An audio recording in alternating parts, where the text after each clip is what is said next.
ng ating pag-aaral sapagkat ito may kinalaman tungkol sa pagkadama ng ating pagkakasala. Balikan natin mga kapatid ang istorya ng alibughang anak na ang sabi niya sa kanyang mahal na ama, ang sabi niya sa kanyang ama, tatay, akin na ang aking mana. Alam niyo po mga kapatid, ang kumukuha ng mana sa magulang ay yung ang ama ay malapit na mamatay. Dahil mayroong tinatawag tayong last will and testament. Ano po mga kapatid? Pero ang kanyang ama ay napakalakas pa. Sabalit, nagbago ang kanyang kaisipan at ang gusto niya ay bumukod sa kanyang kapatid at sa kanyang mahal na ama. Magbago siya ng kanyang pananaw sa buhay. Ano po ang nangyari mga kapatid sa ngayon sa istorya? Habang siya naroon sa kanyang mga kaibigan, masayang masaya sila. Sila ay naglalasing. Sila ay nag-uusap. Maganda ang kanilang mga pinag-uusapan na ang kanyang ama at ang kanyang kapatid ay hindi niya naisip. Sapagkat kanyang nilisan at dala-dala niya ang napakalaking mga pera o kanyang mana sa kanyang ama. Sabalit sa kabutihan at pag-ibig ng kanyang mahal na ama, hindi siya nagdalawang isip na ibigay ang kanyang mana. Mga kapatid, ganon ang pag-ibig ng ama. Ibinibigay niya ang lahat sa bawat isa sa atin mga kapatid. Ano po? Lahat ng kanyang bubuti natin. Yung tayo ay magiging maligaya. Kahit minsan yung atin ng kalooban ang nasusunod, hindi yung kalooban ng ama. Ganito ang nangyari sa alibughang anak. Sa madalit sabi mga kapatid, dumating ang panahon na naubos, nalustay ang kanyang salapi. Malaking pera ang kanyang hawak-hawak. Marami siyang mga kaibigan. Sabalit, utay-utay na naubos ang kanyang pera. At nung maubos ang kanyang pera, mga kapatid, pati kanyang mga kaibigan ay utay-utay na din nawawala. Ganito mga kapatid, ang buhay ngayon. Ganito ang realidad.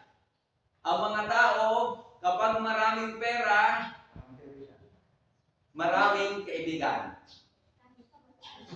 Maraming kamag-anak. Yung ikay manalo na lang sa loto. Mga kapatid, kahit yung iyong kagalit, pwedeng lumapit sa iyo, tumingin ng balato. Pwede kang maging kaibigan.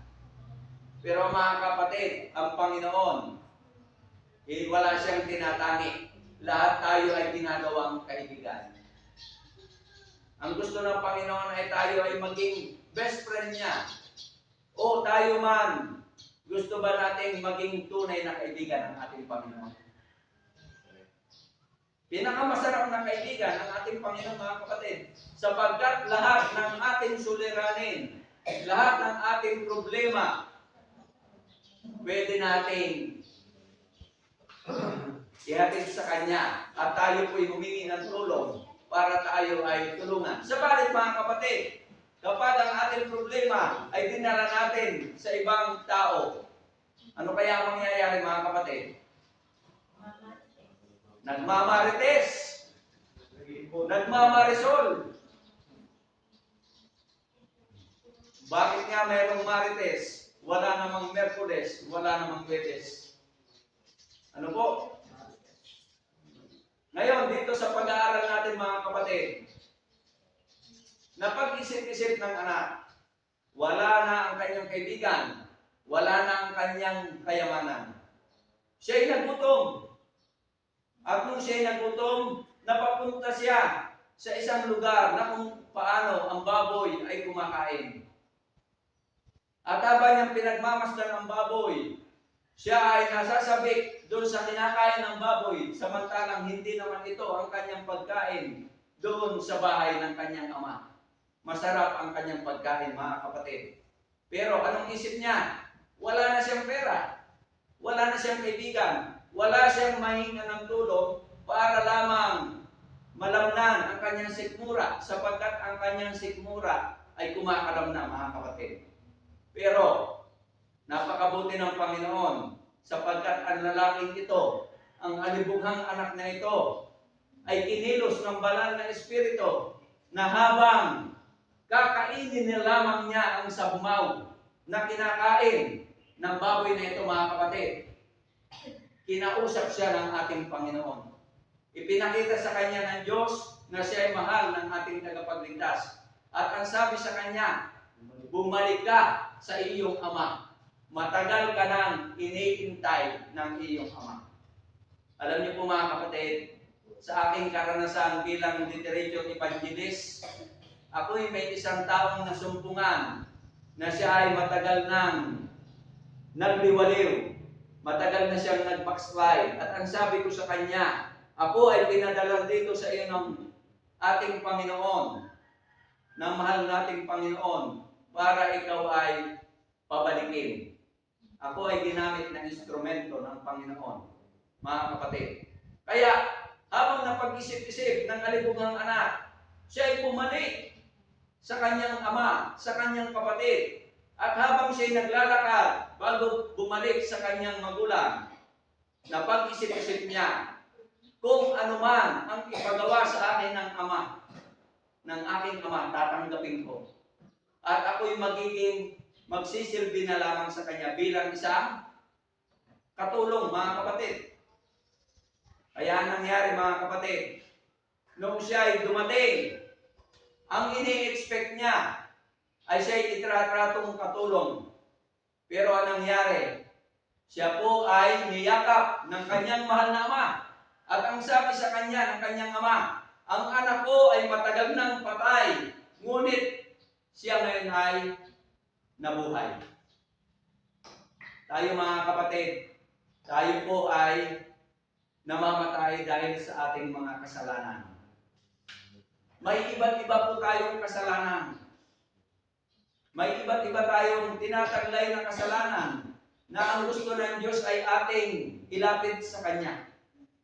Sapagkat kung hindi natin ilalapit sa Kanya, mga kapatid, ay gaya din ng alibughang anak na siya ay nagdesisyon ng kanyang sarili upang layuan ang kanyang kapatid at ang kanyang ama.